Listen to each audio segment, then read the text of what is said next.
रिंकू, हाँ जी। ये देख। आगे तो चले। सत श्री अकाल बीजी। सत श्री अकाल पुत्र। अब साफ दिखाई दे रहा है बीजी।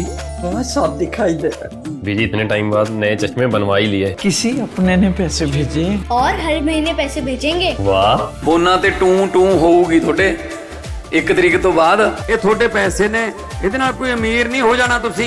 ਮਾਵਾਂ ਭੈਣਾਂ ਨੂੰ ਸਤਿਕਾਰ ਦੇ ਕੇ ਮੈਨੂੰ ਖੁਸ਼ੀ ਮਿਲਦੀ ਹੈ ਇਸ ਗੱਲ ਦੀ। मुख्यमंत्री माँ बेटी सत्कार योजना, आपका अपना भगवंत मान।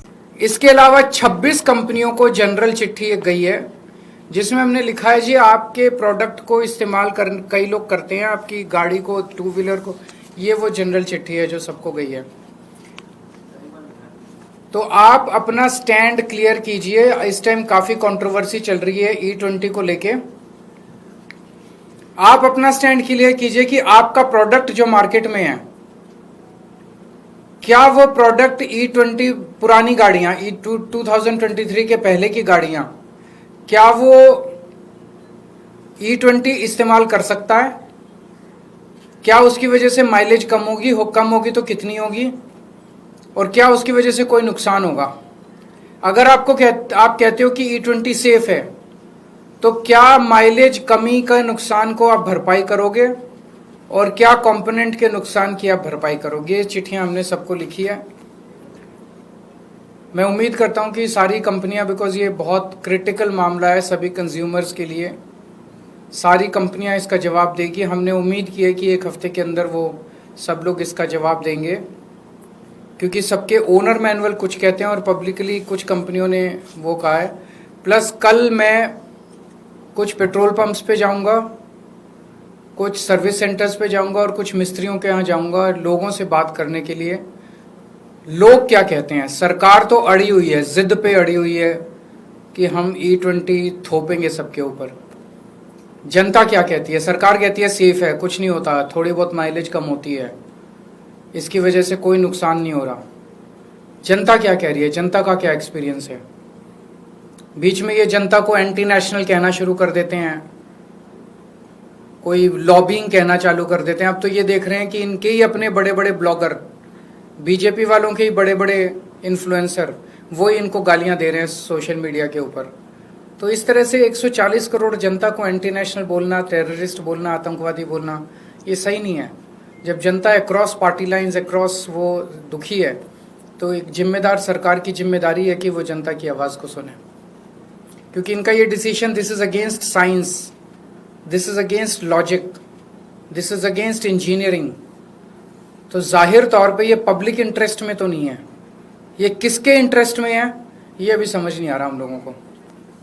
अगर आपके कोई प्रश्न है तो बता दीजिए।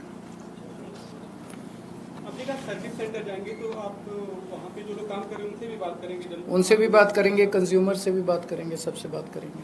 सर, हरदीप पुरी जी ने कल फिर कहा है कि ये अभी भी टेस्ट मॉड्यूल चल रहा है और रिजल्ट्स के बेसिस पे आगे का कदम उठाया जाएगा, और E15 फ्यूल जो है बीते 3 सालों से यूज में रहा है कंट्री में, तो इट इज नॉट दैट अचानक से इम्पोज किया गया है लोगों के ऊपर।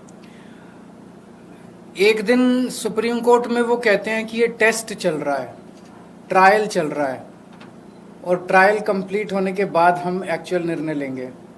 फिर अगले दिन मीडिया में कहते हैं नहीं नहीं सुप्रीम कोर्ट में हमने ऐसा नहीं कहा था, वो आप लोग गलत इंटरप्रेट कर रहे हो। कहा इन्होंने किया था कि नहीं किया था?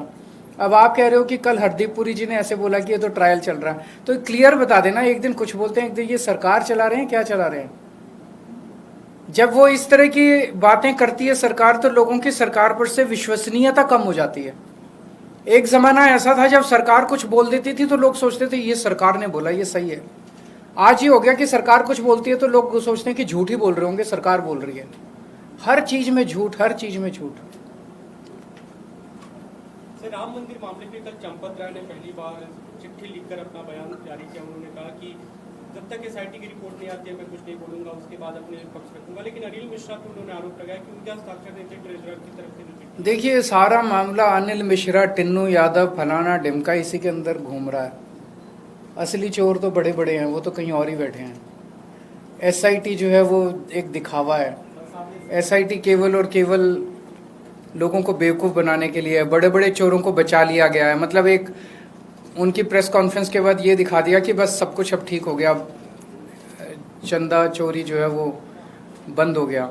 लेकिन सारे देश में किसी से पूछ लो, सबको दिख रहा है कि मामले को रफा दफा किया जा रहा है। पूरा जोर लगा के बड़े बड़े जो जिन्होंने चोरी की उसमें जो बड़े बड़े नाम है उनको बचाया जा रहा है और पूरे मामले को रफा दफा करने की कोशिश की जा रही है। सर, सिविक सेंटर में जो इतनी सारी बेसमेंट में कार्स जो मिली है उसको लेके क्या कहना चाहेंगे सर आप? क्योंकि ये उसके कहा जा इस रहा पे है कि E20 पे बात कर लेते हैं थोड़ी सी, ये इम्पोर्टेंट, ज़्यादा इम्पोर्टेंट मुद्दा है। सर, बीते रोज अमित शाह दिल्ली में कई प्रोजेक्ट्स को इनॉग्रेट करने के लिए आए। उन्होंने कहा कि केजरीवाल एंड कंपनी ने 1500 मेट्रिक टन गोबर यमुना के अंदर प्रवाहित किया। वो कुछ भी बोल इस तरह देते का हैं, पाप है। इन्होंने उसका अच्छा जवाब दिया था। देखिए, ये बड़ी दुर्भाग्य की बात है कि देश के होम मिनिस्टर जो महीने में एक बार दिल्ली की मुख्यमंत्री और जल मंत्री के साथ मीटिंग करते हैं यमुना को लेके, उन्होंने कल कहा कि दिल्ली में उन्होंने एक साल में 129 सीवर ट्रीटमेंट प्लांट बना दिए। अभी कौन से ग्रह पे बनाए हैं हमें तो नहीं मालूम।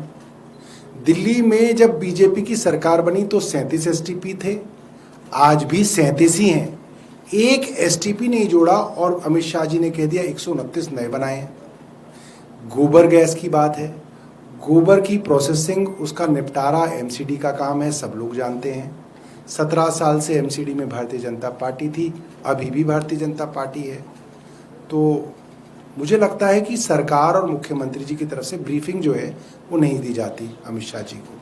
ठीक है, थैंक यू।